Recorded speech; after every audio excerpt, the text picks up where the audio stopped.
महाराज सलहेश। महाराज सलहेश के जन्म मधुबनी जिला से सटल नेपाल के महिसौथा में भेल छलै। हिनक पिता के नाम सोमदेव और माँ के नाम शुभगौरी छलैन। विराटनगर के राजा श्री हल्लेश्वर के बेटी सत्यवती से हिनकर बियाह भेल छलैन। श्री सलहेश पूर्व में जयवर्धन के नाम से जानल जाय छलैथ, मुदा बाद में सर्व संपत्ति से राज तिलक के समय हिनकर नाम श्री जयवर्धन से सलहेश पड़ गेलन।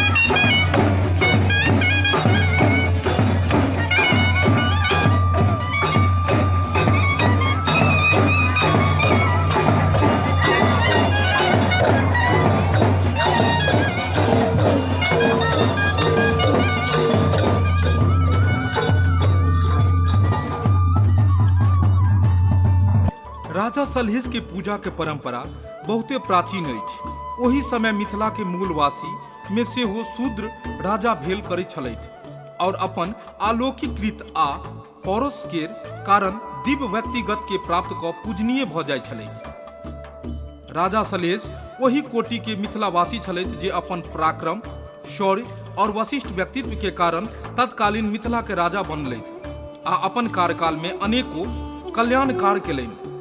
अपन कर्म के बल पर देवत्व प्राप्त क देवता के श्रेणी में आबि गेला और आइ धरि श्रद्धा निष्ठा से घर घर जन जन में हुनकर पूजा होइत अछि। मिथिलांचलक गांव में सलहेश पूजा के समय हुनक भगत अथवा भक्ता अर्धनग्न शरीर पर लाल रंगक जंघिया गर्दन में माला, एक हाथ में अक्षत और दोसर हाथ में बेत राखैत भाव विभोर भ जाइत अछि। झाल मृदंग पर भाव गीत गाबैत लोक सलहेश के अध्यात्म में पारलौकिकता के अनुभव करैत छथि।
गहबर के सोझा माटिक पिंड बनायल जाइत अछि। अहिक बगल में वेदी बनायल जाइत अछि। ओतऽ अड़हुल, कनैल के फूल, सरल अगरबत्ती, चीनी का लड्डू, खीर, पान, सुपारी, गांजा, खैनी, पीनी, जनौ, अरबा चाउर, झाँप, फल, प्रसाद आदि सामग्री राखल जाइत अछि और हुनकर पूजा नियम निष्ठा से कयल जाइत अछि। सब ग्रामीण साफ सुथरा वस्त्र में निष्ठा से डाली लगाबै छथि। भक्ता के ऊपर बारी बारी से सलहेश आ हुनक प्रसाद के भाव आबै अछि। गोहारी होइत अछि। प्रसाद अक्षत लऽ कऽ मंगल कामना के संगे लोक अपन अपन घर जाइत अछि।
भगत के खीरक भोजन कराओल जाइत अछि।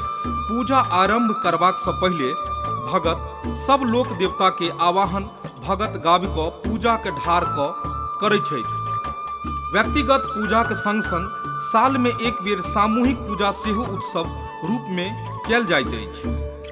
दर्शक बंधु, केहन लागल अपने राजा सलहेश के ई छोट सन कथा। अगर ई कथा में कोनो प्रकार के त्रुटि होय तो अपने क्षमा करबै और एहने नया नया वीडियो देखबाक लेल एहि चैनल के सब्सक्राइब कऽ लेब, लाइक कऽ लेब और बेल आइकन के दबा देबै ताकि नया नया वीडियो अपने लोगन पास पहुँचत।